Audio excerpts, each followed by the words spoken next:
Dando inicio con un distinguido expositor, como es el licenciado, el sociólogo por la Pontificia Universidad Católica del Perú, Carlos Pando Sánchez.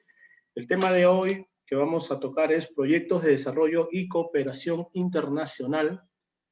Es un experto en temas de cooperación y ONG, dado que se ha desempeñado como director ejecutivo de la Agencia Peruana de Cooperación Internacional, AXI, adscrita al Ministerio de Relaciones Exteriores. Para tal efecto, el CEPCAM se complace y se enorgullece de presentar a un distinguido profesional, parte también del staff de docentes del CEPCAM, ya con bastantes años trabajando en conjunto, para tocar esta conferencia de hoy, denominada Proyectos de Desarrollo y Cooperación Internacional. Vamos a dar la bienvenida al profesor Carlos Pando, el cual lo recibimos con bastante aplauso. Gracias, Carlos. Adelante. Sí, muy buenas noches a todos. Muchas gracias por acompañarnos esta noche y reiterar el agradecimiento a CEPCAM, que nuevamente nos convoca a estas actividades de compartir, en realidad, ¿no? De compartir algo del conocimiento que uno ha adquirido en estos años y que lo ponemos a su disposición con todo aprecio. Bien, yo he preparado, Martín, una presentación de diapositivas que me gustaría compartir, si me das unos minutos. Está habilitado, ¿verdad? Sí, Carlos, adelante. Dice inhabilitada la función. ¿Podrías habilitarme, por favor? Ahora sí, adelante, adelante. A ver.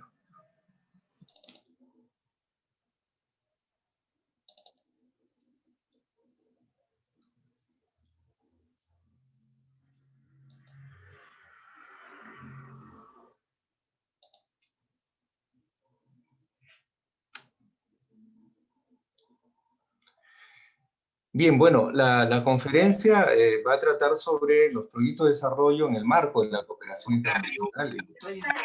Para ese efecto, vamos a empezar situándonos en qué cosa entendemos por cooperación internacional. Y creo que es una primera cuestión que debemos definir. La cooperación internacional en realidad es un concepto bastante amplio, que tiene varias dimensiones, ¿cierto? Dimensiones del ámbito de la política, el ámbito de la economía, el desarrollo, la cooperación científica, incluso hay cooperación en materia de defensa, o hay ahora cooperación, ahora que está tan en boga a partir de lo que nos está ocurriendo a nivel mundial, la pandemia, la cooperación llamada cooperación humanitaria. Sin embargo, nosotros nos vamos a referir fundamentalmente a la cooperación para el desarrollo. Y dentro de lo que es la cooperación para el desarrollo, tenemos dos grandes rubros que son quizás la línea clave para entender cooperación a nivel Perú. Una primera es el bloque que está en la lámina que ustedes tienen a la vista, al lado izquierdo, es la cooperación llamada cooperación financiera cooperación financiera reembolsable, que la administra el Ministerio de Economía y Finanzas. ¿Qué cosa es la cooperación financiera reembolsable? Es lo que se conoce normalmente como el endeudamiento externo, pero de características blandas. Vale decir, cuando un organismo multilateral, llámese el Banco Mundial, el Banco Interamericano de Desarrollo, la Corporación Andina de Fomento, Banco Latinoamericano para el Desarrollo, otorga a un país como el Perú, por ejemplo, o otro país de América Latina, un préstamo con una tasa de interés relativamente baja en relación a la tasa de interés comercial. Y esto se conoce como la cooperación financiera reembolsable. ¿Por qué es cooperación? Ustedes me dirán, a pesar de que es endeudamiento, porque efectivamente es una facilidad para el país receptor recibir un dinero con tasa de interés que no es comercial, tiene una tasa de interés menor. Sin embargo, la que nos interesa y es la que vamos a desarrollar a lo largo de esta conferencia fundamentalmente es la que se refiere a la cooperación internacional. Tiene a su vez dos grandes rubros. La cooperación no reembolsable propiamente dicha, la cooperación técnica, y a su vez tiene un tercer rubro que se conoce como cooperación sur-sur y un subgrupo que es la llamada cooperación triangular. Vale la pena referirnos brevemente a esta distinción, ¿no? En general, la cooperación internacional, podríamos históricamente, haciendo una revisión histórica, podríamos decir que empezó alrededor de fines de la Segunda Guerra Mundial, ¿cierto? Quizás uno de los hitos importantes de la cooperación internacional es el Plan Marshall, ¿no? Esta ayuda americana al desarrollo de Europa posguerra. Algunos también consideran que ha sido fruto de la cooperación internacional, la gran cooperación internacional, la que brindó justamente Estados Unidos de América triunfante en la Segunda Guerra Mundial para la reconstrucción del Japón, o la que brindó Japón luego para el desarrollo de Corea del Sur. Son los grandes hitos de la cooperación internacional del siglo XX. Pero luego de esos años, la cooperación internacional ha tenido como característica una relación entre los países del norte desarrollados hacia los países del sur. Normalmente, la cooperación ha sido un ejercicio de ayuda oficial al desarrollo a través de bienes y servicios, después veremos de qué estamos hablando en concreto, de países desarrollados del norte hacia países de menor desarrollo en el sur.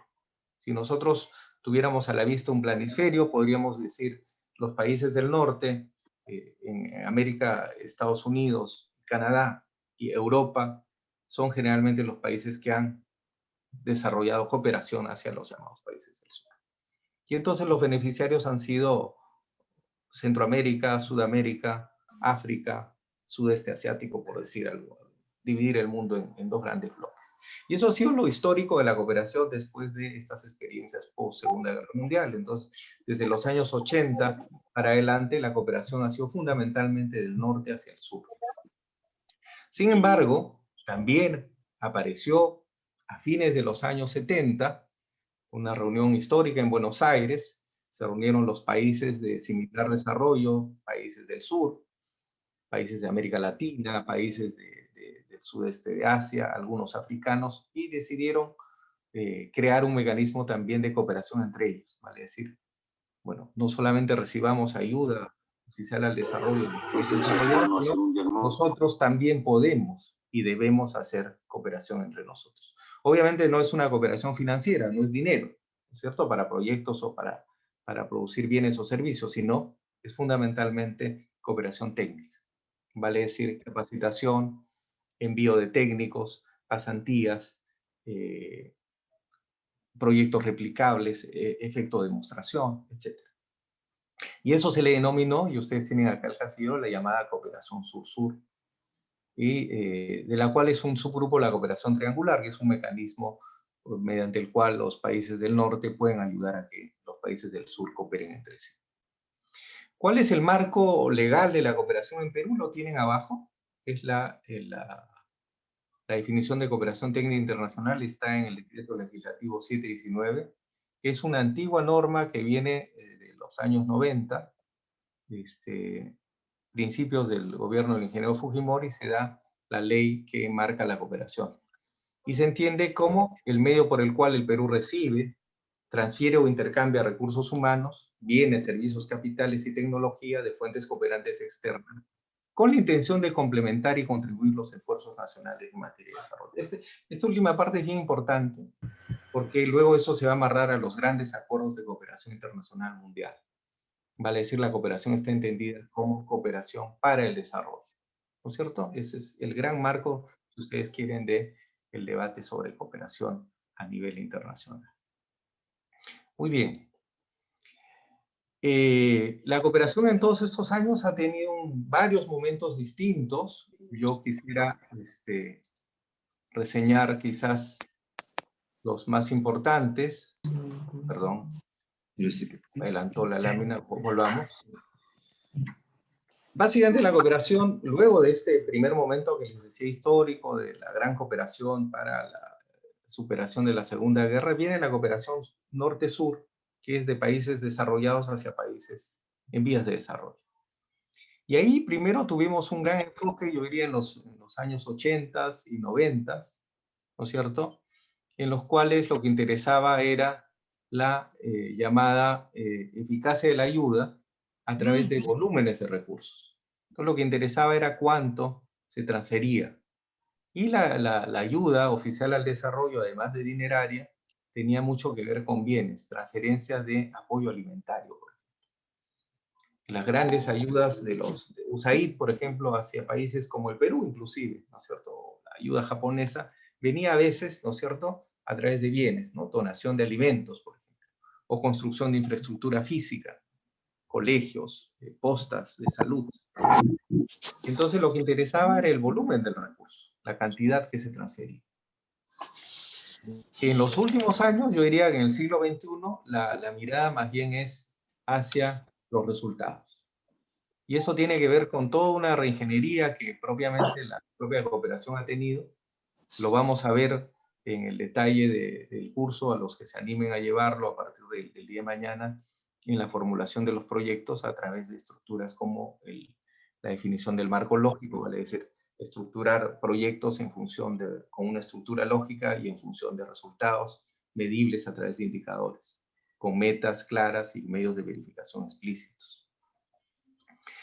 Y entonces esta ha sido la gran transformación y ahora estamos viviendo un momento en que la cooperación se mide fundamentalmente por resultados. Ya no interesa tanto qué cantidad de recursos transfiero, sino si esto que transferí obtuvo los resultados que anuncié en el proyecto diseñado. Entonces ese es quizás el quiebre, el gran punto de cambio que ha ocurrido en el mundo de la cooperación internacional. ¿Cómo debe ser entendida la cooperación? Y esto quisiera subrayar. Como un mecanismo complementario a los esfuerzos estatales, obviamente dirigido a mejorar calidad de vida de la población, ¿cierto? ¿A qué cosa están orientados los recursos? Aumento de capacidades humanas, a intercambio de conocimientos, asegurar acceso equitativo a oportunidades de desarrollo, todo esto en el marco de los objetivos nacionales. El Perú está graduado o está situado dentro del ranking de países como un país de renta media alta. A pesar de la pandemia y de los retrocesos económicos que seguramente vamos a tener cuando el INEI mida lo que pasó en el 2020 y lo que está pasando en el 2021, todavía seguiremos siendo un país considerado de renta media alta. ¿Qué cosa es esto de la renta media? No es otra cosa que la división del Producto Bruto Interno entre el número de habitantes que tiene el país. Y entonces el Perú, que ha estado en los últimos años en alrededor de $7.000 anuales, es considerado un país de renta media alta. Y por tanto, un país que debe recibir fondos de cooperación, sí, pero debidamente focalizados y orientados a determinados temas. Ya no como antes, que éramos un país de renta baja. Y por lo mismo, también el Perú está en un momento en que no solamente debe ser receptor, sino también ofertante de cooperación. Obviamente no de ayuda financiera, sino ofertante de cooperación técnica. Hay un conjunto de procesos, un conjunto de proyectos, de expertices que el país tiene, que puede brindarlo también en el marco de la cooperación sur-sur o la cooperación triangular a países de similar desarrollo.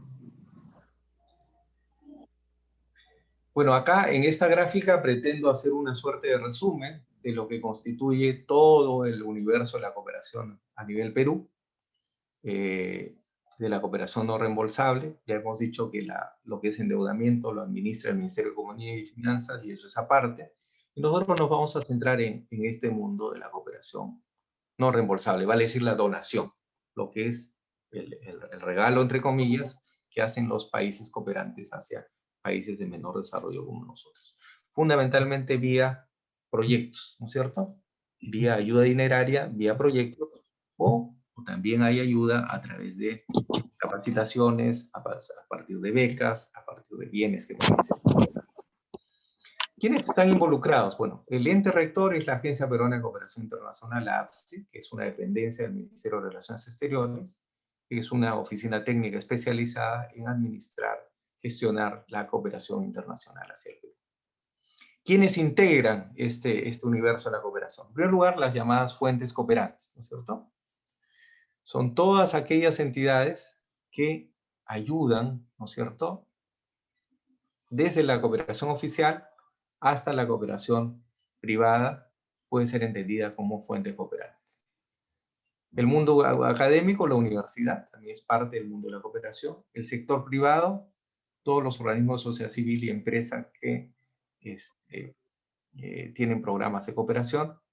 Y a nivel Estado tenemos el conjunto organizado a través de un sistema nacional descentralizado de cooperación. Ahí están las oficinas de los ministerios, cada una tiene en general una oficina de cooperación, los organismos constitucionalmente autónomos, el Poder Judicial, Legislativo, los gobiernos regionales tienen oficinas regionales de cooperación, algunos gobiernos locales, no les voy a mentir, no todos tienen oficina de cooperación, algunos sí. Y esto es bien importante, las llamadas ENIECs y las ONGDs. Les explico, les adelanto esto, más adelante lo especificaremos. ¿Quiénes son? Las ENIECs son las ONGs extranjeras con oficina en Perú. Y las ONGD, así es la jerga peruana, es el registro de los organismos no gubernamentales de desarrollo que tienen que estar inscritas ante APSI para acceder a la ayuda oficial. ¿Cuál es el marco legal? Ahí les voy a tratar de ser breve. El marco legal, ya dije, el marco legal es la Ley de Cooperación Técnica, el 719, su reglamento. La Ley del Sistema Descentralizado de Cooperación, 28875, a la cual deberíamos agregar dos leyes específicas de la agencia, la 27692, que es la Ley de Creación, y una ley que es particularmente importante, la 28925, que es la que le dio potestad sancionadora a la fiscalización que la agencia tenía sobre los proyectos ejecutados por privados. Que ustedes recordarán, hace más o menos estamos hablando del año 2008, hace unos 10, 12 años, se generó mucha polémica si el Estado peruano tenía autoridad para fiscalizar y eventualmente sancionar a los privados haciendo ejecución de cooperación. El Tribunal Constitucional, ahora se acaba de pronunciar el Tribunal Constitucional sobre un tema polémico de pensiones, en ese momento se pronunció sobre la ley de APSI y dijo, sí tiene autoridad el Estado para conocer y para efectivamente sancionar a las ONGs que incurran en falta, pero con límites. No se puede borrar del registro a ninguna ONG y máximo se le puede dar una sanción administrativa si comete alguna falta. Hay un conjunto de documentos de política, sí, porque la cooperación también es parte de la política exterior del Estado peruano, así como cada uno de los ministerios tiene una política, hay una política nacional ambiental, hay una política nacional de educación, existe también una política nacional de cooperación técnica internacional, y el Estado está obligado a diseñar planes anuales de cooperación. Son instrumentos, los vamos a ver un poquito más adelante, en los cuales se define cuáles son los grandes criterios que el Estado peruano propone a las entidades cooperantes, a estas fuentes cooperantes, a las cuales debe recibir la ayuda. Y es que el ejercicio de recibir la ayuda no puede ser un ejercicio arbitrario, ni del donante ni del receptor. Y en ese sentido el cooperante tendrá que alinearse con la política nacional y con las demandas del Estado peruano, generalmente orientadas al desarrollo. Ahora, obviamente, esto es un arte, porque como ustedes comprenderán, y aprovecho para decirlo de una vez, la cooperación internacional no es una filantropía. Si es ayuda oficial al desarrollo de los estados, responde a intereses puntuales de los estados, y los estados tienen naturalmente agendas políticas, ideológicas, culturales, etc.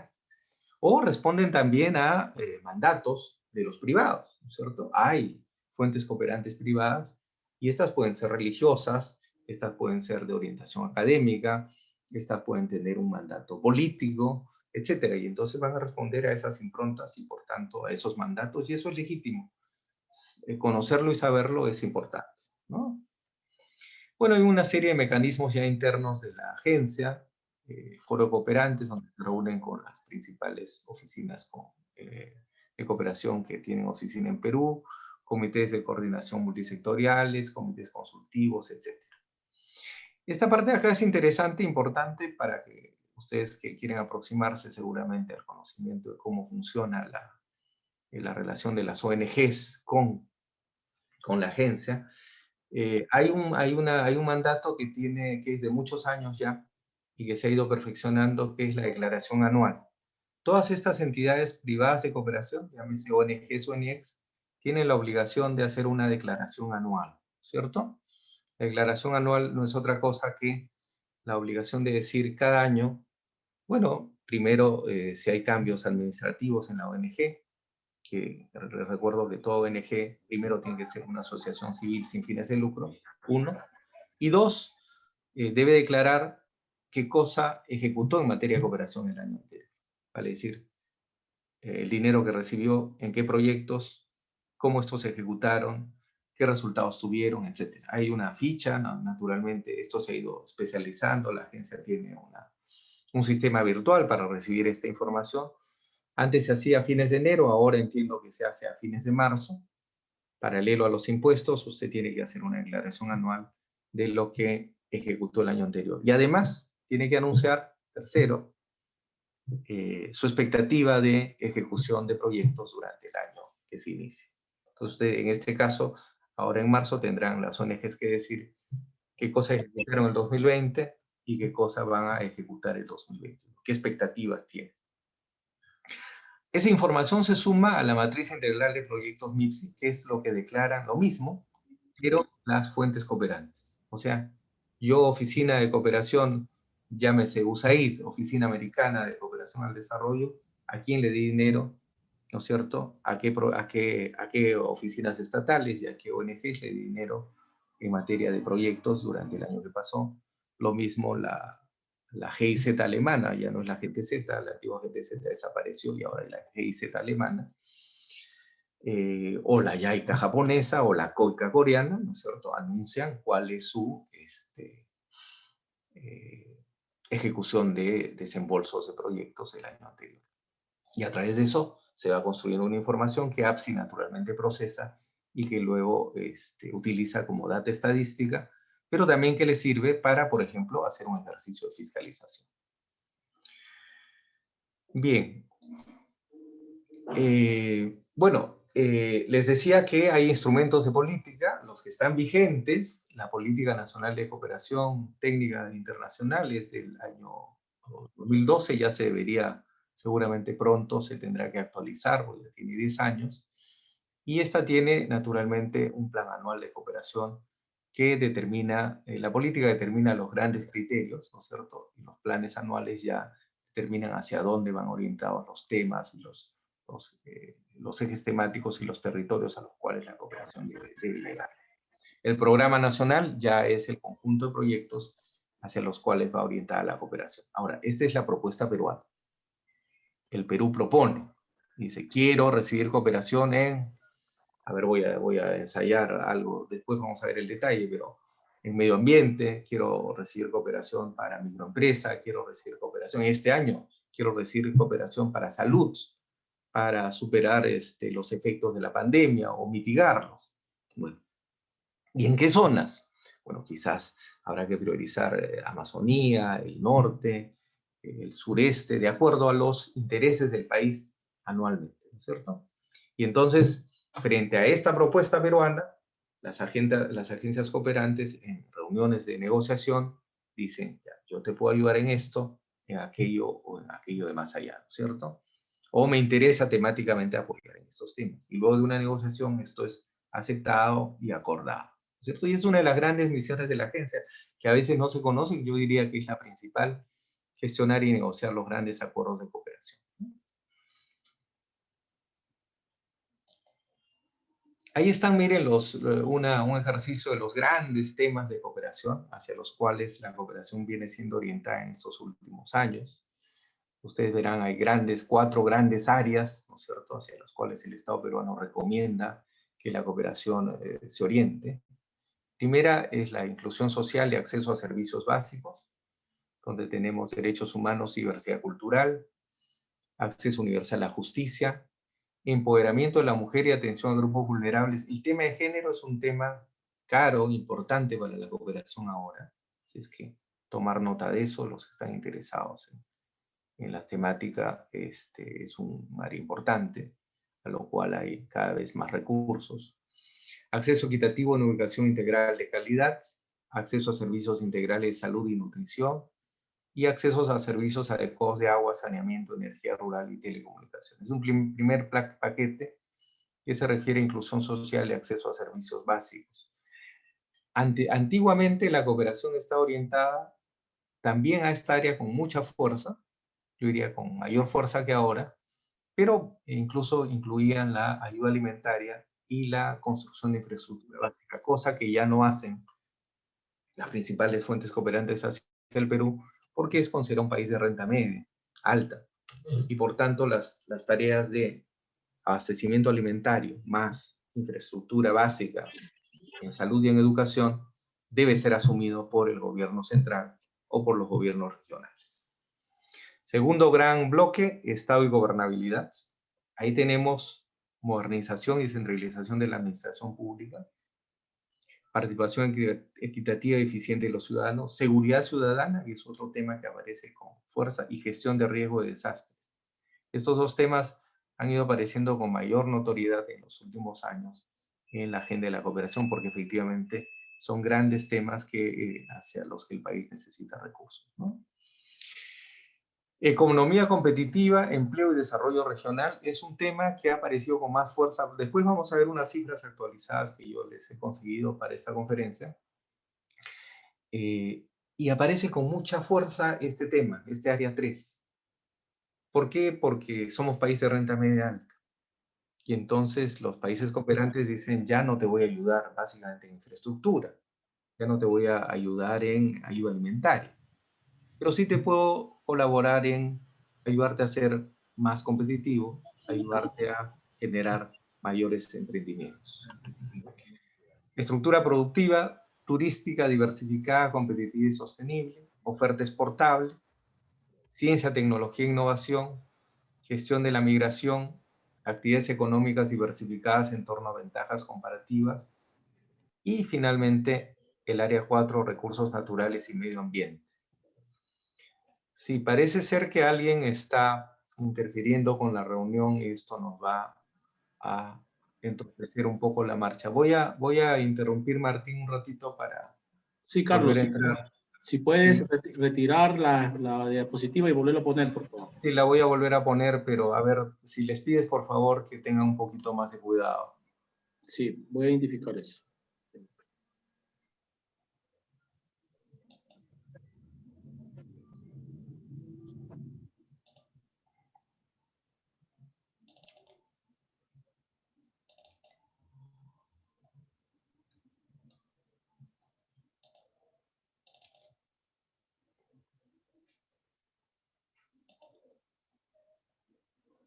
Bien, creo que estamos de nuevo.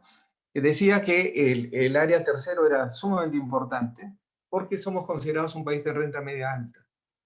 Y entonces ya a la cooperación le interesa fortalecer a un país de renta media alta en temas como emprendimiento, capacidad productiva, actividades económicas diversificadas, tanto en el área rural como en el área urbana.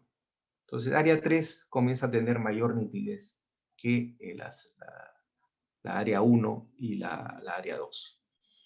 Y el área 4, recursos naturales y medio ambiente, es un tema que aparece también con mayor nitidez en estos últimos años. Sin duda, el tema del cambio climático, ¿no es cierto?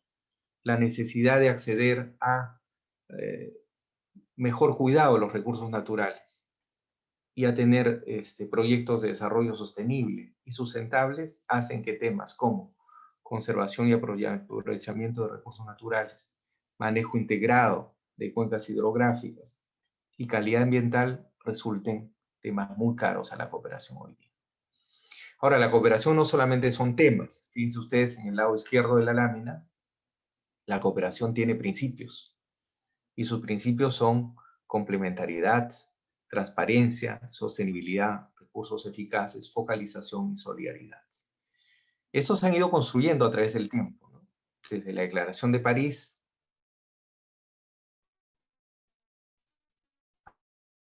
hasta han sido hitos para que la cooperación internacional vaya afinando sus criterios y principios. Bien, ¿en qué marco se da la cooperación?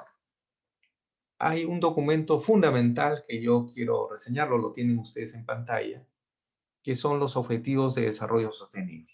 Este es el gran acuerdo de Naciones Unidas, ¿no es cierto?, hacia el 2030, que está vigente, que es una apuesta, yo diría, maximalista, porque obviamente los estados de las Naciones Unidas pretenden alcanzar estos llamados Objetivos de Desarrollo Sostenible. Ya tuvieron una intención fallida hacia el 2015, ¿no? Con los Objetivos de Desarrollo del Milenio. Para los que conocen un poco esta historia, recordarán que ya se planteó algo similar para el 2015 y no se consiguió. Y quizás el mayor reto de la humanidad en estos días es que con pandemia podamos acceder a estas metas. Yo lo veo muy difícil. Sin pandemia ya era muy dificultoso. Sin embargo, ¿por qué es importante los 17 Objetivos de Desarrollo Sostenible? Porque son el marco en el cual la cooperación orienta sus principales actividades. Vale decir, este es el marco principal que las agencias de cooperación, sean estas bilaterales o multilaterales, tienen hacia los países en vías de desarrollo. Entonces va a haber recursos para trabajar el fin de la pobreza, el llamado hambre cero, salud y bienestar, la llamada educación de calidad, la igualdad de género. Ojo, ya no se habla de equidad de género, se habla de igualdad de género, que es una distinción no menor. Agua limpia y saneamiento, energía no contaminable, asequible y no contaminable, trabajo decente y crecimiento económico, industria, innovación e infraestructura, reducción de desigualdades. Ese es un tema complejo, ¿no? Desigualdades al interior de las sociedades, ciudades y comunidades sostenibles, producción y consumo responsables. Miren, todos estos de acá están vinculados al tema ambiental a partir del 11, acción por el clima, vida submarina saludable, vida de ecosistemas terrestres saludables, paz, justicia e instituciones sólidas, objetivo 16, y alianza para lograr los objetivos. Esto ya es un mecanismo más bien burocrático. El 17 objetivo es lograr concertar voluntades, básicamente a nivel de la cooperación y de los ejecutores de la cooperación y los agentes públicos del desarrollo. Entonces, este es el primer gran marco que yo quisiera que ustedes tomen en cuenta, sobre todo los que tienen interés en acceder a la ayuda oficial al desarrollo. Pero esto es un poco la historia de la cooperación. Yo simplemente resaltaré que los grandes principios, a partir de lo que ha venido a ser una secuencia desde el Acuerdo de París, seguido por el Acuerdo de Accra y luego de Busan, es que los proyectos de desarrollo tienen que estar enmarcados en la apropiación nacional y basada en resultados. ¿Qué quiere decir esto? Que los proyectos no pueden ser ajenos al interés del país receptor. O sea, no puede ser una imposición, no puede ser que un país diga, yo quiero cooperar en un tema X y a ese país no le interesa esa ayuda, o no es su tema prioritario. Entonces, los proyectos tienen que ser apropiados por el Estado receptor. Segundo, debe haber una alianza influyente para el desarrollo, incluyente para el desarrollo entre las entidades cooperantes. Y esto es muy importante, mutua transparencia y rendición de cuentas. A veces entendía que finalmente la ejecución del proyecto tenía que ser simplemente una rendición de cuentas del ejecutor, en este caso el país receptor o de la ONG receptora. No, hay una complementariedad, es decir, una suerte sumatoria entre lo que dice la agencia cooperante y lo que dice el ente ejecutorio. Y ambos deben dar cuenta. Una mutua transparencia y rendición de cuentas, ¿no? Entonces, eso es quizás lo principal de lo que originalmente fue el Acuerdo de París, que ustedes recordarán, tenía que ver con alineación, apropiación, gestión por resultados y transparencia, ¿no? Bueno, ahí tienen ustedes como ejemplo de algunos documentos principales de política de cooperación. Eso lo saltamos. La Política Nacional de Cooperación vigente es del 2012 y yo calculo que pronto entrará en revisión para ser actualizada. Bueno, quizás mencionar algunos ejemplos de lo que ha significado para el país la reorientación de la cooperación. Como me han escuchado ustedes mencionar hace un rato, el Perú ya es un país de renta media alta hace varios años y por tanto varias agencias de cooperación se han ido retirando del país. ¿Por qué? Obviamente la recomendación de la OCDE o de las agencias principales de cooperación de los países desarrollados es orienten sus fondos hacia países de menor desarrollo, vale decir, básicamente los países del África. En América Latina era Nicaragua y Bolivia, ¿no? Creo que Bolivia ha salido de ese círculo, pues país de renta media también. Y entonces quedan algunos países de Centroamérica y Nicaragua entre ellos. Y entonces las agencias se han ido retirando. Sin embargo, desde hace varios años el Perú ha mantenido la política de decir no se retiren, mantengan la cooperación hacia el Perú, porque el Perú todavía es un país de contrastes y desigualdades, en primer lugar. Y segundo, porque si bien es cierto somos país de renta media, podemos recibir cooperación orientada a otros quehaceres, ¿vale? Es decir, ya no para construcción de infraestructura básica, ya no dinero para ayuda alimentaria, pero sí para emprendimientos, sí para desarrollo productivo. Un ejemplo de ese viraje de la reorientación y la cooperación ha sido lo que ha ocurrido con la cooperación suiza en el Perú. La antigua cooperación suiza del desarrollo, que funcionó hasta el 2011, cooperación bilateral, se centraba fundamentalmente en la ayuda alimentaria y la ayuda hacia el desarrollo en infraestructura básica. Bueno, los suizos decidieron abrir, en cambio, la Secretaría Económica y Comercial, SECO, a partir del año 2012, ¿Por hacia cuánto? un ejercicio de ayuda al desarrollo económico y productivo. Sí, sí, por favor, si pudieran apagar sus micrófonos, Martín, ¿pudieras colaborar con eso? Sí, Carlos, ya lo silencio. Ya, muchas gracias.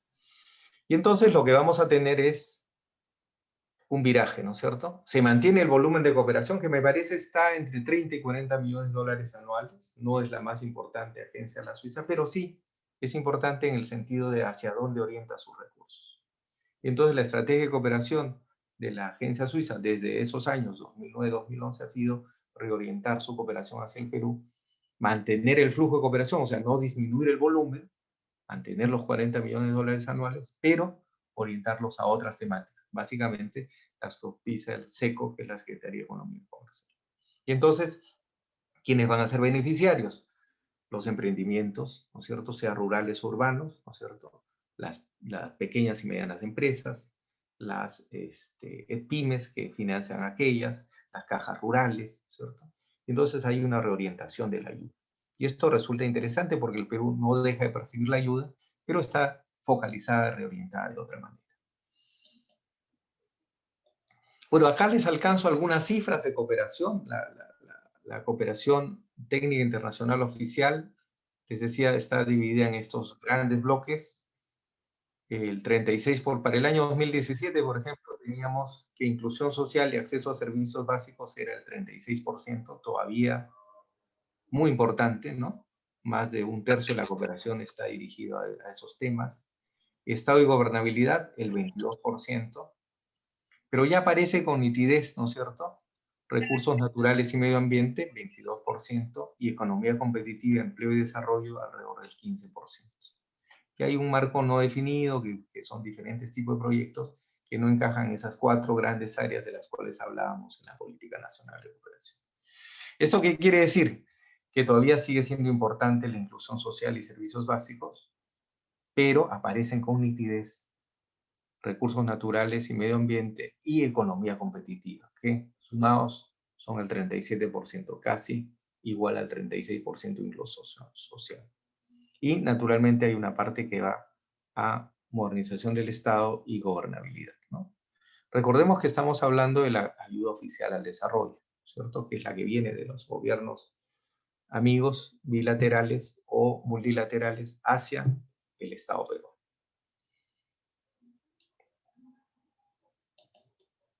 ¿Quiénes son los principales cooperantes en este mismo ranking hacia el 2017?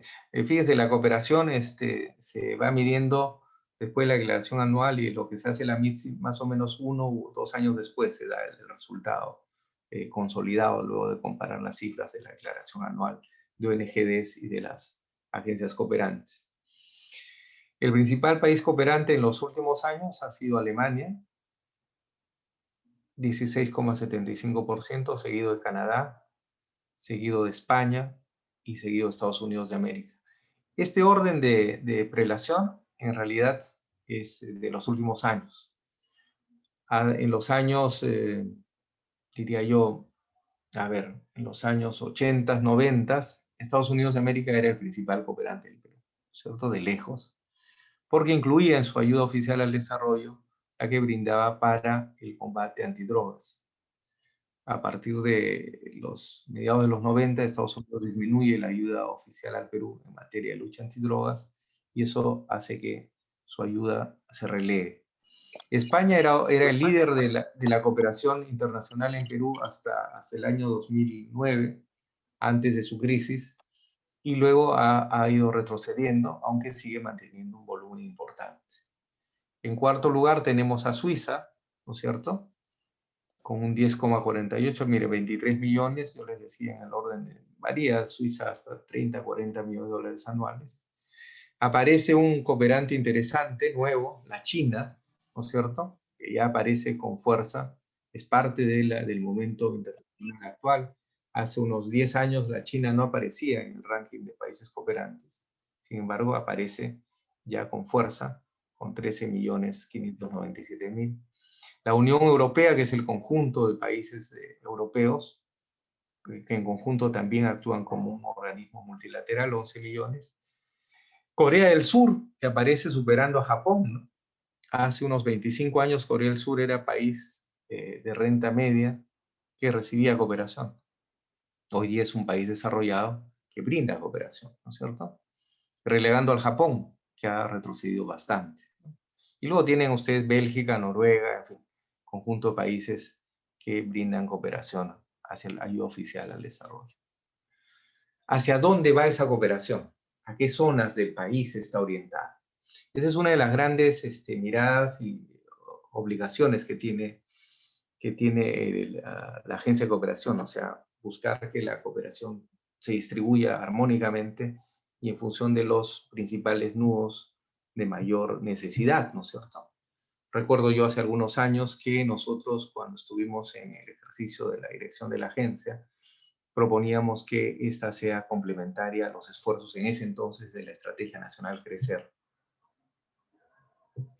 o Crecer con Igualdad, luego continúa esa línea. Y que no era otra cosa que decir, estas son las zonas de mayor pobreza o mayor desigualdad en el Perú, y hacia ahí debe mirar la cooperación fundamentalmente. Es un arte difícil, porque las propias agencias tienen sus propios intereses. Pero bueno, en ese esfuerzo se trata de reorientar la cooperación. Lima sigue siendo la principal receptora. Algunos me dirán, oiga, pero Lima es ciudad capital y no debería tener. No, Lima es una ciudad de contrastes también. Cerca de 10 millones de habitantes, es casi un tercio del Perú, prácticamente. Y tiene también problemas de desigualdad y problemas de pobreza todavía en determinadas zonas, de manera que merece atención la cooperación. Y otra cosa, si estamos diciendo que la cooperación está reorientada hacia emprendimientos, en Lima están los principales emprendimientos de la ciudad, del país, perdón. A nivel nacional tenemos 8,37 y luego aparecen zonas de necesidad, sin duda, Puno, Piura, y luego aparecen algunas zonas del sur andino, ¿no es cierto?, lo que se llamaba el trapecio andino, Apurímac, Cusco, Huancavelica, que son zonas donde todavía hay niveles de pobreza importantes. Lo mismo que Ancash y Cajamarca, ¿no? Y ellos captan a partir del 5º al 10º lugar los principales lugares donde la ayuda al desarrollo va a ser orientada. Bueno, ahí tienen ya un detalle, se los dejo, Martín, les voy a compartir el PPT, pero ya entrar a tanto detalle de cifras creo que no vale la pena, quería entrar a otro detalle. Fíjense, este cuadro se refiere a lo que ha ocurrido en el Perú el año pasado, particularmente en el tema de la ayuda que ha recibido el Perú para efectos de mitigación de la pandemia que hasta ahora ha sufrido, ¿no es cierto?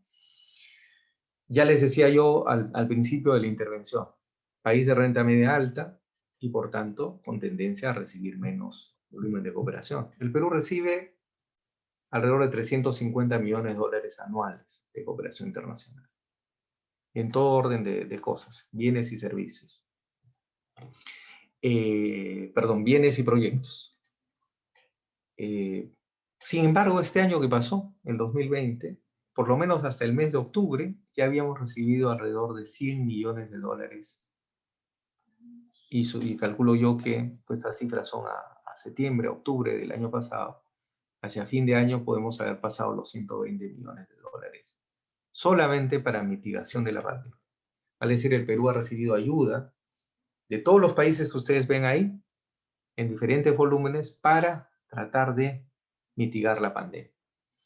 El principal cooperante ha sido, perdón, disculpen, el principal cooperante ha sido la Unión Europea, con 26 millones, los Estados Unidos con 17 millones, el Japón con 9 millones y medio, Alemania con 5.809.000, cerca de 6 millones de dólares, la China 5.365.000, Corea 2.141.000 y así sucesivamente. Fíjense, hasta Chile nos ha ayudado con 622.000 en materia de la cooperación sur-sur, Cuba, y bueno, México, Uruguay, Vietnam, en fin.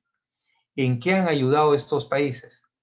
En diferentes tipos de ayuda que va desde equipos de protección por la pandemia, mascarillas, ventiladores, hasta pasantes, voluntarios, médicos, misiones humanitarias. Todo ese conjunto ha sido parte de la ayuda oficial al desarrollo que el Perú ha recibido para mitigación de la pandemia. Entonces el Perú, además de los 350 millones de dólares, ha recibido, calculo yo, alrededor de 120 millones de dólares más, con lo cual estaríamos volviendo a los índices de hace 10 o 15 años que apuntábamos hacia los 500 millones de dólares anuales. Probablemente en 2021 sigamos recibiendo esa ayuda. Ojalá que esta ayuda pueda ser debidamente focalizada y orientada. No solamente recibimos ayuda de la ayuda oficial, también hemos recibido ayuda de parte de los organismos multilaterales, que como ustedes saben, y quizás vale la pena hacer el énfasis para los que no lo conocen, se conoce como ayuda bilateral aquella que va de Estado a Estado, país a país. Una ayuda bilateral es la ayuda que puede dar la agencia cooperante japonesa JICA, porque es del Estado japonés hacia el Estado peruano. La agencia cooperante GIZ, que es la agencia alemana, que es relación Estado-Estado, y eso se conoce como relación bilateral o cooperación bilateral. También tenemos lo que se conoce como cooperación multilateral. Estos son los grandes entes, sean financieros o organismos internacionales para el desarrollo, que cooperan a través de fondos aportados por diferentes estados. Por eso se llama multilateral. ¿Quiénes han sido los principales cooperantes en esta pandemia?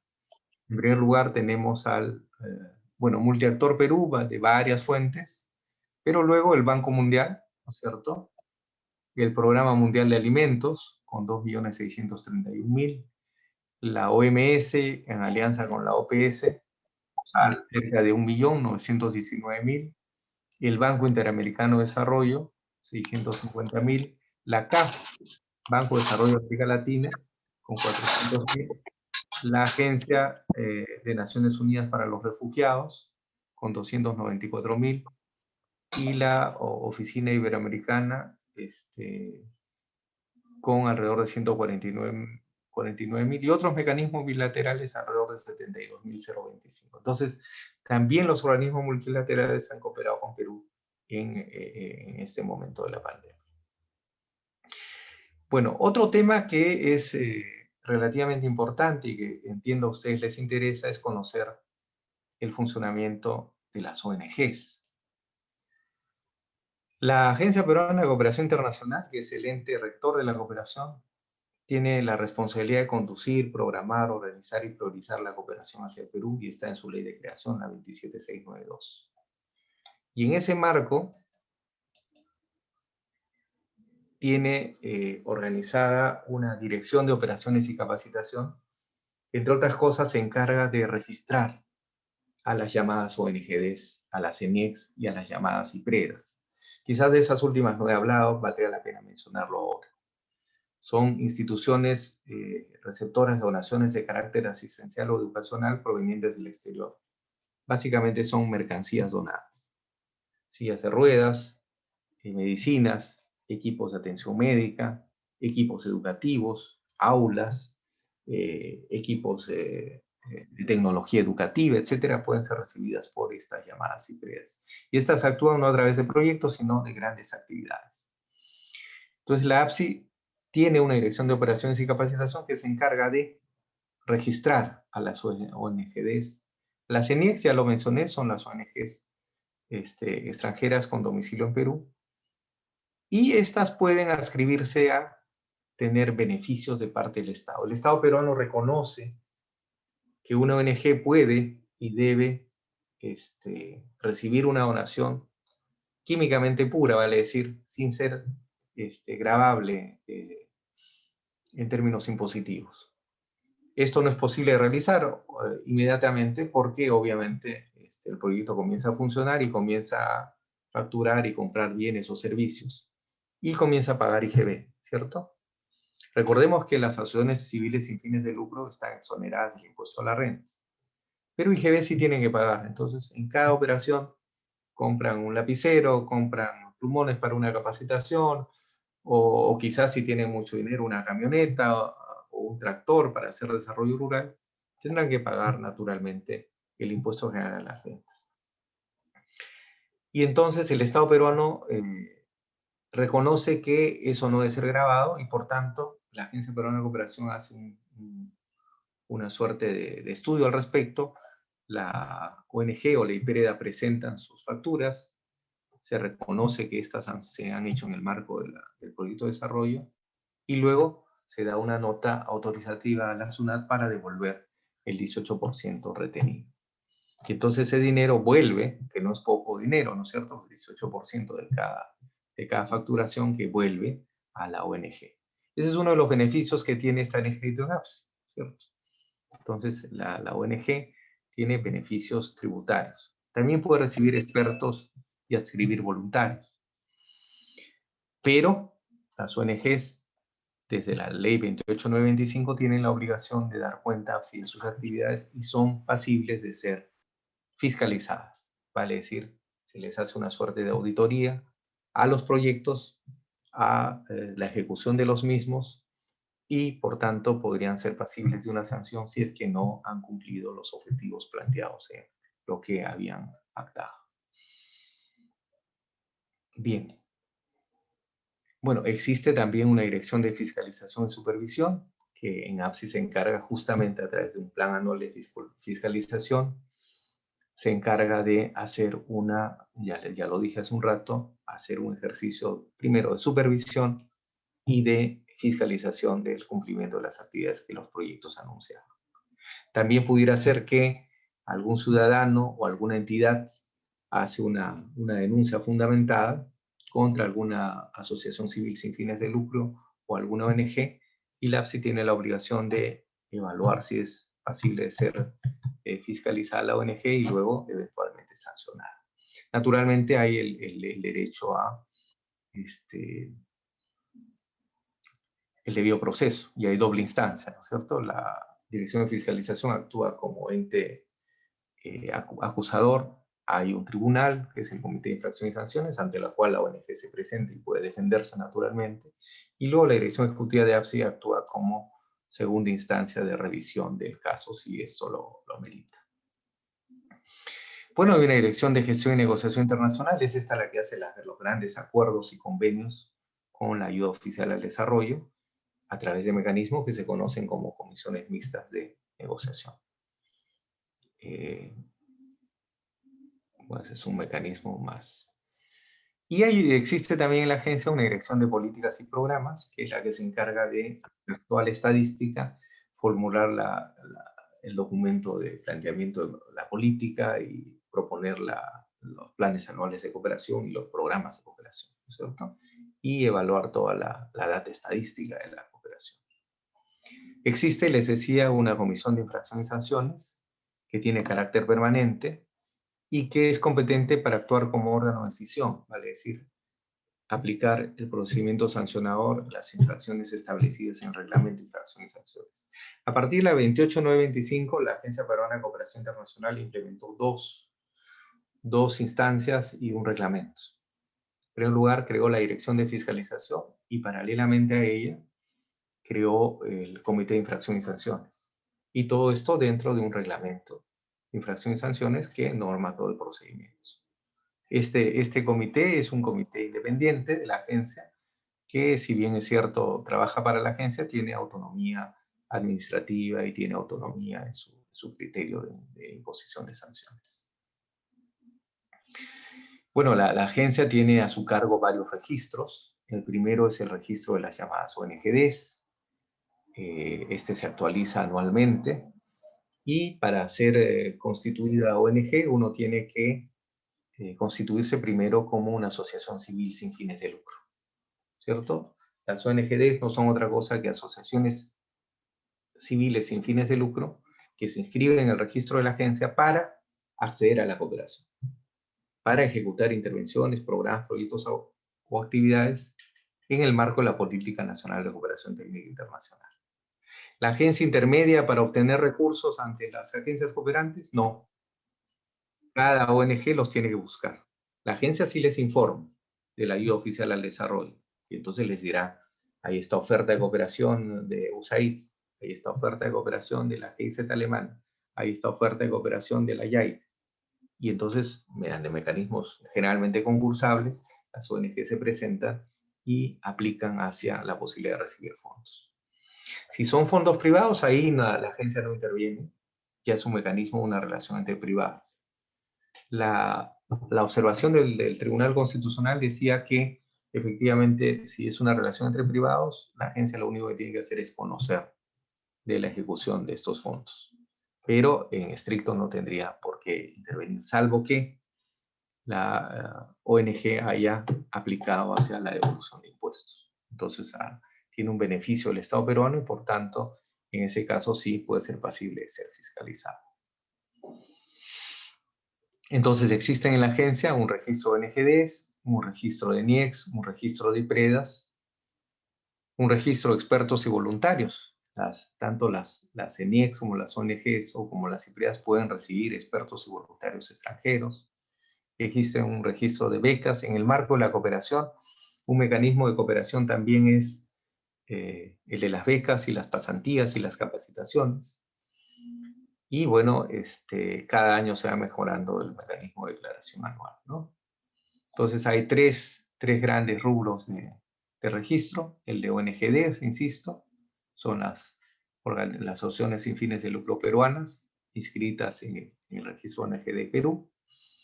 Las NIEX, que no son otra cosa que el Registro Nacional de Entidades e Instituciones Extranjeras. Estas son las ONGs extranjeras con oficina en Perú. Estas cumplen un doble rol, estas son muy interesantes. Pueden ejecutar proyectos directamente, pero muchas veces se encargan de recibir el dinero de sus matrices extranjeras y luego distribuirlas entre ONGs peruanas.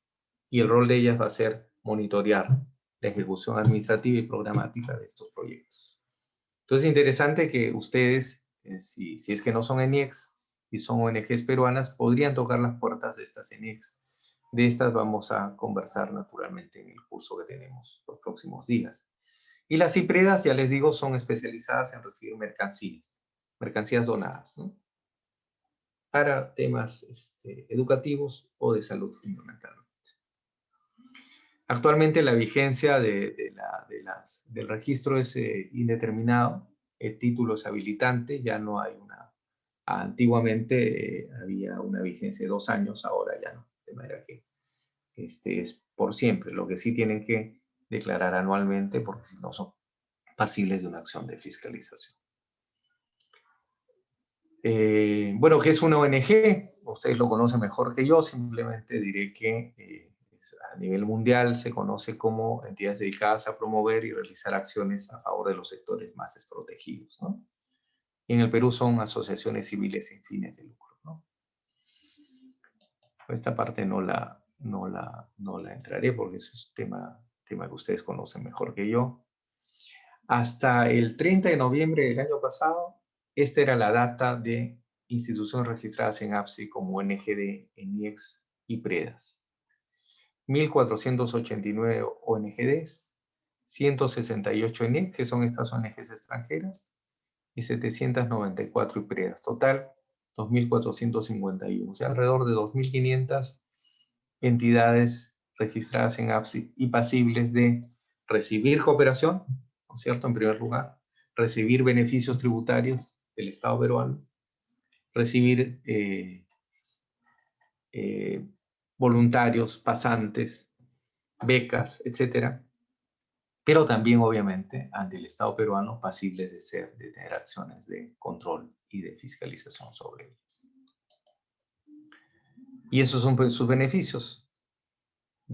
Las ONG GENEX se encuentran facultadas para recibir apoyo a la cooperación, asesoramiento, capacitación, voluntarios, donaciones, dinero y mercancías, fondos contra valor. ¿Tienen beneficios tributarios? Sí. Las ONG GENEX pueden gestionar la evolución de impuestos del IGB. También el impuesto, no hemos hablado del impuesto de promoción municipal, por la adquisición de bienes y servicios efectuados con recursos financieros de la cooperación. Obviamente esto tiene que ser demostrable, ¿no? Hay ante APSI un registro de proyectos a lo cual cada ONG y GENEX tendrá que inscribir su proyecto primero y sobre lo ahí anunciado, las actividades ahí anunciadas, usted tendrá que decir, bueno, en tal actividad, capacitación de campesinos en agroecología, bueno, necesité comprar palas, lampas, semillas, hacer un invernadero, bueno, y estas son las facturas de lo que construí y de los bienes que compré. Y eso se enmarca en la actividad tal. Y se lo demuestras a APSI, muestras las facturas y APSI le extiende naturalmente por cada proyecto. Y me parece que trimestralmente un reporte a la SUNAT para que se le devuelva el impuesto que se le retuvo. De manera que ese es un beneficio tributario importante, no es broma, son 18%, ¿no? A veces, vale la pena decirlo también, ustedes han pactado ya con su entidad, en este caso, cooperante, ¿no es cierto? Con su entidad cooperante, que ese 18% ya viene descontado, vale decir, asume la agencia cooperante que ustedes lo van a recuperar de la SUNAT, ¿no? A través de APSI. Entonces ya se lo descuenta, ¿no? Puede ser también. O puede ser que le digan, no, ese dinero tiene que ser devuelto a la entidad cooperante. Depende del contrato, del convenio que ustedes establezcan con su cooperante. Generalmente es asignado al propio proyecto, para mejorar el proyecto. En otras ocasiones, sí, Martín, por favor, el micrófono. Sí, ya lo silencié. Gracias. Y bueno, también tenemos el intercambio de mercancías, ¿no? Las ONGs, CENIEX e IPREDAS, no solo las IPREDAS, las tres rubros pueden nacionalizar bienes a través de las aduanas de la República y están inafectos del IGB y el impuesto selectivo al consumo y de los derechos arancelarios. Y esa es una enorme ventaja, ¿no es cierto? Porque ustedes pueden ingresar al país equipos médicos, medicinas, equipos de asistencia alimentaria, equipos para efectos educativos, etc. De manera que eso es perfectamente posible y es otro beneficio del cual gozan las entidades llamadas ONGs, CENIEX e IPREDAS. Bueno, ahí tienen los requisitos, los pueden ver en la página de APSI, ahí están mencionados. También existe la posibilidad de recibir expertos y voluntarios, ¿cierto? Es una modalidad de cooperación internacional, son técnicos o profesionales extranjeros con alto nivel de especialización que vienen a la ejecución de programas, proyectos o actividades de desarrollo. Y los voluntarios, existe un servicio de voluntarios, son técnicos o profesionales extranjeros que sin propósito del lucro colaboran en la ejecución de programas, proyectos o actividades de desarrollo. Naturalmente, estos están financiados por sus países de origen, ¿cierto? Ustedes pueden aplicar a estos expertos y voluntarios que generalmente están dispuestos a venir a colaborar con los proyectos de desarrollo del país vía ejecución nacional, regional o inclusive de las ONGs debidamente registradas en los registros del APSI. También existen becas generalmente adscritas a los proyectos de desarrollo que tienen registrados ante el APSI. Y hay becas integrales o parciales, ¿no? Las integrales cubren todos los pasajes de ida y vuelta, manutención, alojamiento y servicios, y las parciales cubren manutención, alojamiento, pero no pasajes ni de viaje ni transporte interno durante el viaje, ¿no es cierto? Y a veces hay intercambios, ¿no?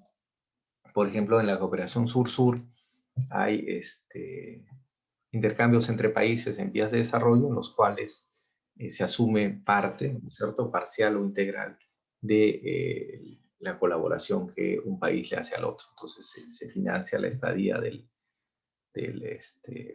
técnico profesional que llega a ayudar al país, y un país que lo está ofertando le garantiza su sueldo, ¿no? Entonces, eso también es perfectamente posible en el marco del intercambio de cooperación. Bien, bueno, las becas pueden ser cursos cortos, pueden ser seminarios especializados, cursos de larga duración, etc. Bueno, la APSI puede recibir diferentes fuentes oficiales de cooperación. Tienen ustedes, por ejemplo, acá la JICA japonesa, la ABC brasileña, la Agencia Brasileña de Cooperación, la MASHAF israelí, la ESID, que es la Agencia Española de Cooperación Internacional de Desarrollo, muy importante. La COICA, que ha adquirido mucha importancia en los últimos años, que es la Korea International Cooperation Agency, COICA. La Agencia China de Cooperación, que ha aparecido recientemente en los últimos 5 años. Y dentro de la cooperación sur, el gobierno de Chile, a través de su Agencia de Cooperación Internacional, ACSI. Soy experto porque yo hago clases. Sí, por favor, el micro, Martín.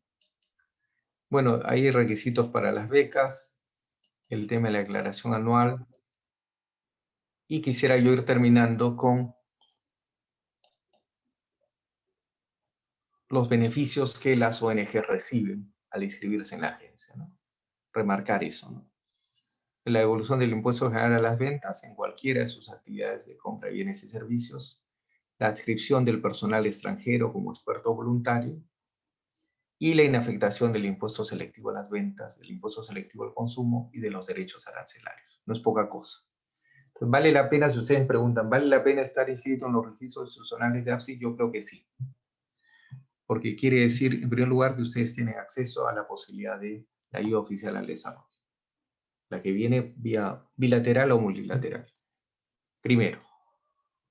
Segundo, porque ustedes tienen, si aplican, ¿no es cierto? Si logran tener el financiamiento, ustedes pueden recuperar el impuesto general a las ventas en sus principales actividades, porque pueden recibir personal extranjero, expertos o voluntarios que colaboran con sus programas de intervención, y porque si ustedes aplican a el internamiento de mercancías donadas, ustedes están exonerados de los impuestos generales a las ventas, selectivo al consumo y derechos arancelarios. Entonces sí hay un conjunto de beneficios para su intervención. ¿Por qué? ¿Por qué lo reconoce el Estado peruano? Porque el Estado peruano entiende que son proyectos para el desarrollo. Obviamente, también ustedes están sujetos a la fiscalización, vale decir, el Estado peruano dice, ajá, usted recibió la ayuda oficial, por tanto es pasible de ser fiscalizado. O usted es privado y aplicó devolución de impuestos, o aplicó exoneración de impuestos en ingreso de mercancías, también puede ser fiscalizado. Y si lo encuentra en falta, naturalmente, falta administrativa, usted tendrá que ser sujeto a, generalmente la sanción es una fracción de o una unidad impositiva tributaria para arriba, ¿no? Creo que hasta 40 unidades, no recuerdo bien cuál es el rango, eso hay que verlo en el TUPA de APSI, hasta 40 unidades impositivas tributarias, me parece que es la sanción máxima, ¿no? Bien, no los abrumo con eso y yo me quedaría ahí, Martín, y estaría atento a las preguntas e interrogantes.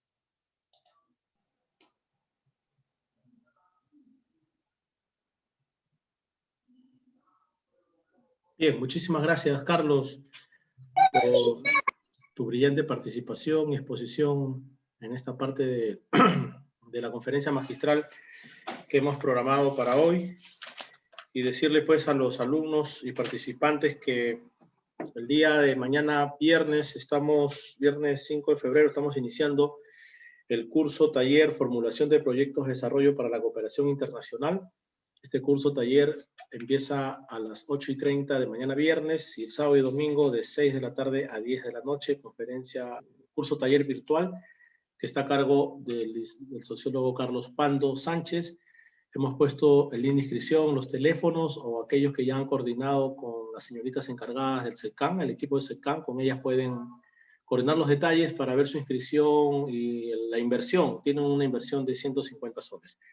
Quiero agradecer también al equipo del SECAN, a Mariela Sevilla Choque, a Yarlín Guasasquiche, Daniel Avilés, Nati Moscoso y Janiel Segarra, que en conjunto hemos logrado captar esta cantidad importante de casi 90 alumnos. Carlos, Sí, hay una consulta de un sí. participante del señor Carlos Ventura Barriga, a un momento, que nos hace una inquietud. Sí, A ver, indica él, ¿en qué área encaja la seguridad vial, sector que agrupa diferentes actores y en el cual el Estado no invierte un sol a pesar que los siniestros viales son la principal causa de muerte en el Perú? El señor Carlos Ventura Barriga. ya. Bueno, mire, es verdad, no está explícita en la política actual, que es la del 2012, no está explícita el tema de seguridad vial, pero obviamente que en el rubro 2, que es Estado y gobernabilidad, podríamos aplicar. De hecho, el rubro de seguridad ciudadana podríamos considerar seguridad vial también. Y yo tuve oportunidad privilegiada porque estuve trabajando hace un par de años en el Ministerio del Interior, justamente en política de seguridad ciudadana, y la actual política nacional de seguridad ciudadana vigente considera como uno de los grandes factores de inseguridad ciudadana la inseguridad vial, ¿no? Entonces, por ahí yo creo que puede haber recursos para, pero creo que, sin embargo, debería la futura política nacional de cooperación, que seguramente se tendrá que revisar porque esta ya tiene más de 8 años de vigencia, deberá incluir quizás un rubro específico sobre seguridad vial, ¿no es cierto? Yo creo que sí, o sea, es pertinente, yo creo que es uno de los grandes temas, o en todo caso visibilizarlo dentro de lo que es el tema de seguridad ciudadana, ¿no?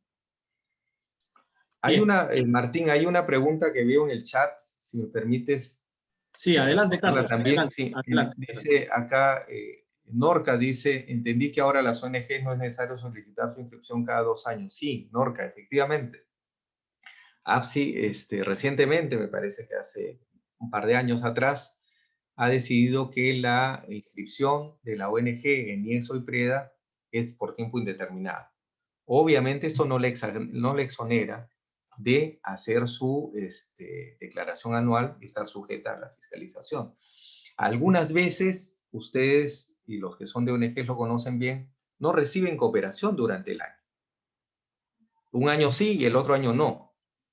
Y entonces dicen, no declaro, ¿no es cierto? No, igual tienen que declarar. O sea, el formato de APSI les permite y los obliga a declarar que el año que pasó, que no recibieron cooperación, tienen que declarar, recibí 0 de cooperación, ¿no es cierto? No recibí fondos.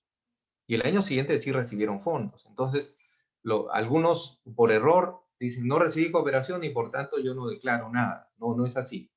Tenemos que entrar al proceso de declaración porque si no somos pasibles de una acción de control y una eventual sanción. Acá hay otra pregunta, a ver, vamos a revisar. Hay algunas preguntas que han venido por el chat, es Martín, quizás tú las vas leyendo, las leo yo, no sé. Carlos, léelo nomás con calma, léalo nomás. A ver, vamos a empezar por el principio, está desde...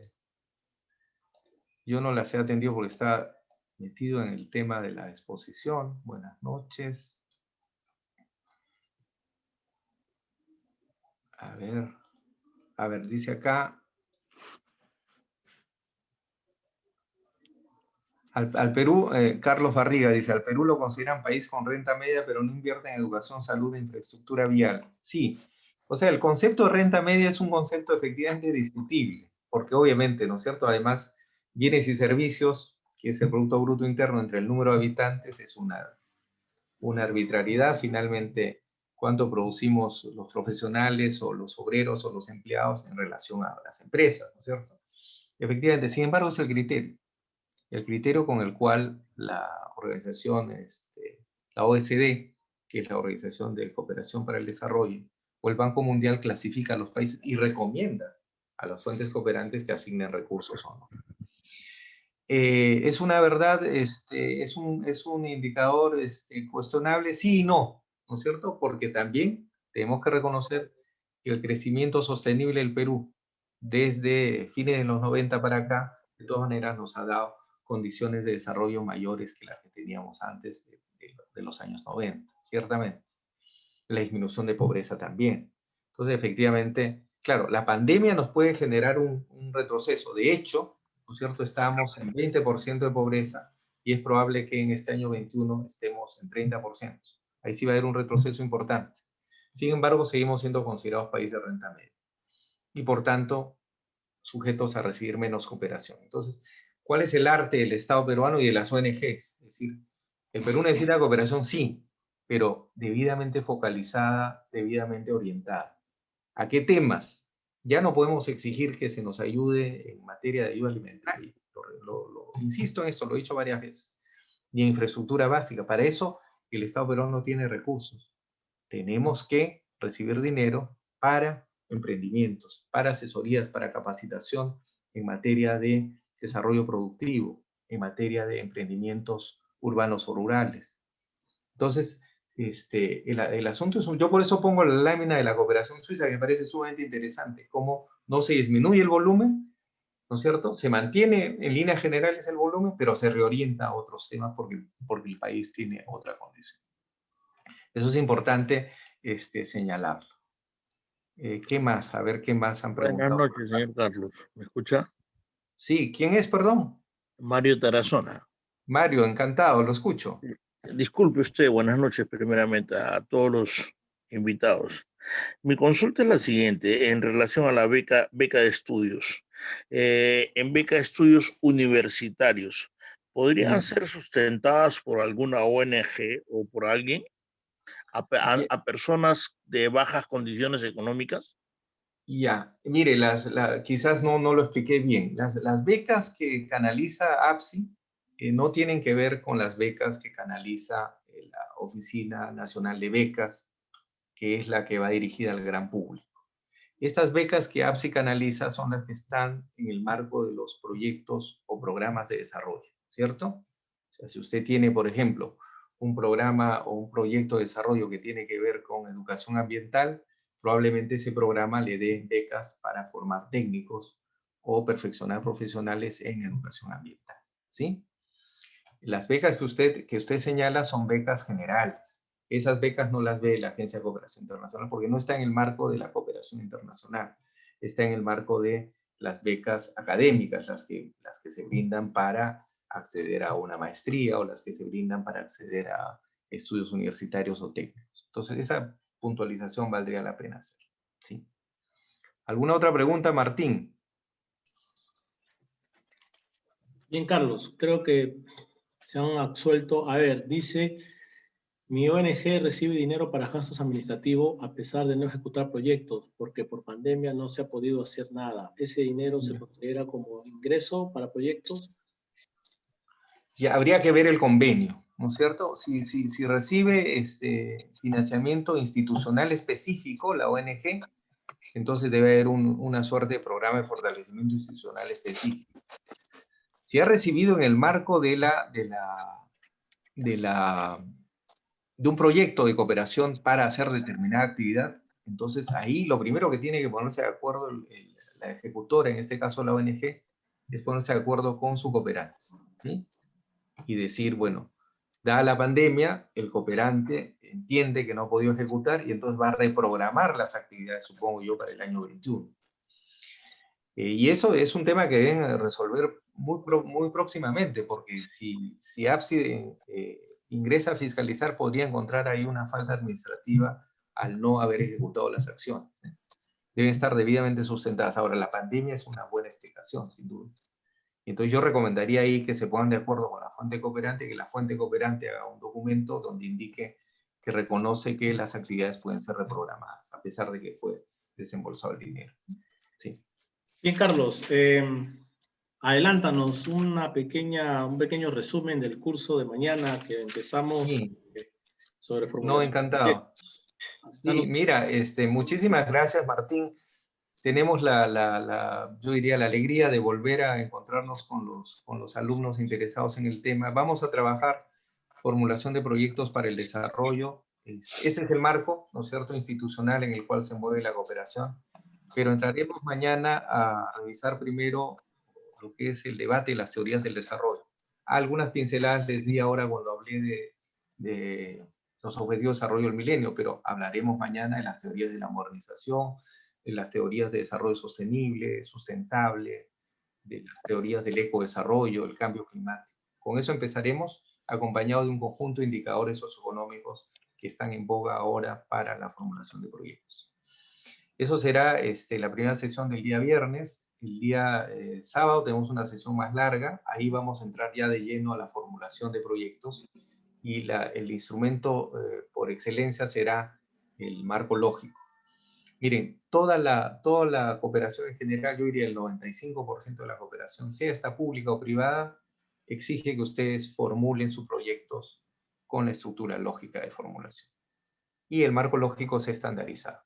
Ustedes tienen que tener un proyecto donde claramente se identifiquen sus objetivos, sus resultados, sus actividades, pero acompañado de los indicadores, medios de verificación y las hipótesis que las validan. De manera que eso vamos a entrar en esa lógica, vamos a ensayar, es un curso taller, como lo ha pedido CEPCAM, y entonces, a pesar de las dificultades de la distancia por la virtualidad, vamos a ensayar desde la virtualidad hacer un ejercicio de árbol de problemas para identificar el problema principal del proyecto, árbol de soluciones para identificar luego los principales resultados y objetivos, y intentaremos aproximarnos al marco lógico de un proyecto. Y luego trabajaremos los principales elementos de monitoreo y evaluación y cerraremos una parte que les interesa, yo sé muchísimo a ustedes, que es el acceso a las fuentes cooperantes, cómo se negocia un proyecto de cooperación.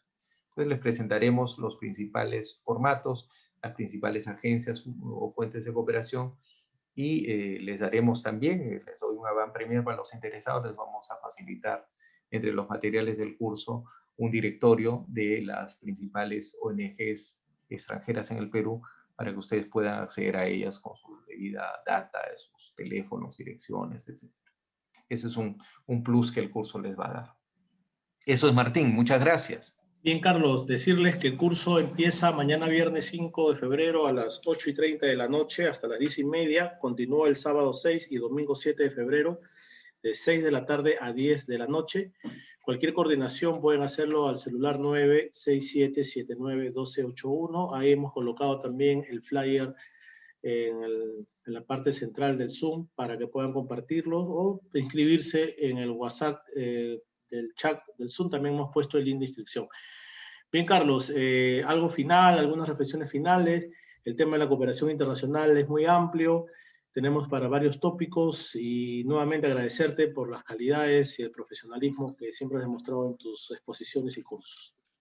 No, muchas gracias, Martín. Y bueno, es un tema sin duda interesante, importante. Invitarlos a participar en el curso taller de este fin de semana. Creo que la cooperación en esta circunstancia de pandemia vuelve a adquirir importancia. De hecho, las cifras que yo les he mostrado así lo muestran, ¿no es cierto? La superación de la pandemia va a necesitar también de la cooperación. Yo creo que ahí hay, digamos, en una situación penosa para toda la humanidad y para el Perú en particular, todavía no terminamos de salir de este tremendo flagelo que es la pandemia, que tiene costos en salud, pero también tiene costos económicos, ¿no es cierto? Sin embargo, resulta una oportunidad para que los que hacen desarrollo puedan tener recursos para mitigar la pandemia. Entonces yo creo que por ahí también resulta oportuno el curso porque les puede dar un panorama de por dónde va la cosa y por dónde va el debate en materia de cooperación internacional, orientada obviamente a superar este gran flagelo que es la pandemia COVID-19. Sí, Bien. Martín, con eso termino. Gracias, Carlos. Gracias por tu Bien, buenas noches. Gracias a todos. Decirles que los que están interesados en el certificado de la conferencia de hoy pueden escribirnos al celular que hemos dejado y ya es una manera opcional los que deseen el certificado para poder hacerlos llegar. Muchísimas gracias, Carlos. Un abrazo y también mi agradecimiento a cada uno de los participantes. Hemos llegado casi a los 90 espectadores. Eso demuestra pues el interés y la expectativa que genera los cursos, en este caso a cargo de Carlos Pando Sánchez. Un abrazo a todos y nos reencontramos entonces hasta una próxima oportunidad y aquellos que deseen el curso por interno vamos coordinando. Un abrazo, Carlos. Cuídense.